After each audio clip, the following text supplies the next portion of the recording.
रामनगर गांव में नदी के पास एक घर था, जहां सुरेश अपनी पत्नी मीरा के साथ रहा करता था। सुरेश बड़ा ही मंदबुद्धि था।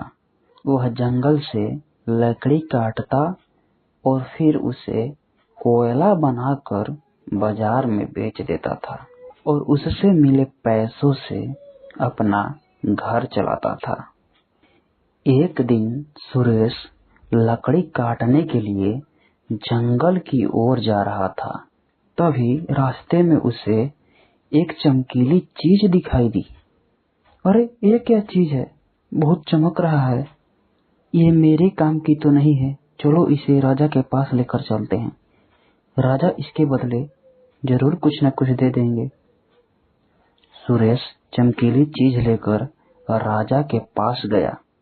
राजा चमकीली चीज देखकर बहुत खुश हुआ, क्योंकि वह चमकीली चीज एक हीरा था। राजा हीरे लेकर सुरेश को बोला, सुरेश, तुम बहुत गरीब हो, इसलिए मैं तुम्हें चंदन का एक बाग देता हूँ। सुरेश यह सुनकर काफी खुश हुआ और सोचा, चलो अब कोयले बनाने के लिए लकड़ी काटने दूसरे जंगल नहीं जाना पड़ेगा। अगले दिन सुरेश जंगल गया और चंदन काटकर फिर उसे कोयला बनाकर बेचने लगा। धीरे धीरे सुरेश सारा चंदन काटकर कोयले बनाकर बेच देता है। एक दिन राजा घूमते घूमते सुरेश के घर की ओर आ रहा था। चलो देखते हैं, अब तक तो सुरेश अमीर बन गया होगा। राजा यह सोचते हुए आ रहा था। राजा जैसे ही सुरेश के घर आया, देखते ही चौंक गया, क्योंकि सुरेश का हालत पहले जैसा था अब भी वैसे ही था। तभी राजा बोले, सुरेश, तूने सारा चंदन का पेड़ क्या किया? तब सुरेश बोला, सरकार, सब चंदन को काटकर कोयले बनाकर बेच दिया।